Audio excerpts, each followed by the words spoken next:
Chapter 14, Sloka 17. Sattvat sanjayate jnanam.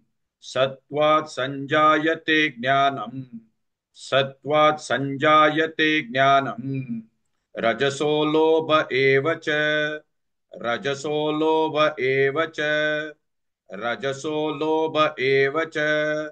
Sattvat sanjayate jnanam. Rajaso lobha eva cha.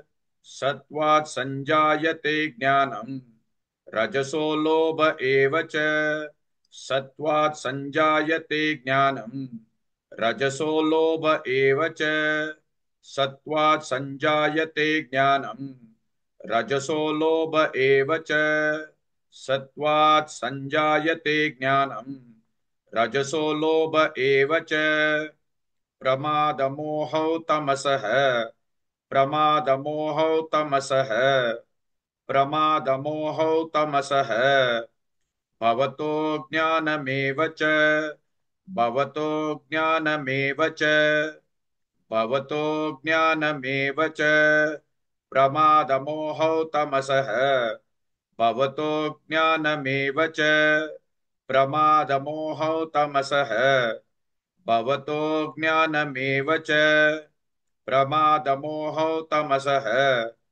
भवतो ज्ञानमेव च प्रमादमोहौ तमसः भवतो ज्ञानमेव च प्रमादमोहौ तमसः भवतो ज्ञानमेव च सत्वात् संजायते ज्ञानम् रजसो लोभ एव च प्रमादमोहौ तमसः भवतो ज्ञानमेव च।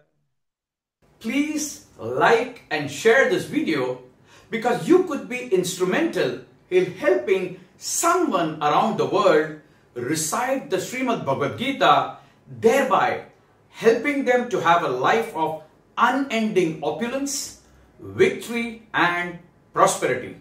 This is mentioned in chapter 18, Sloka 78.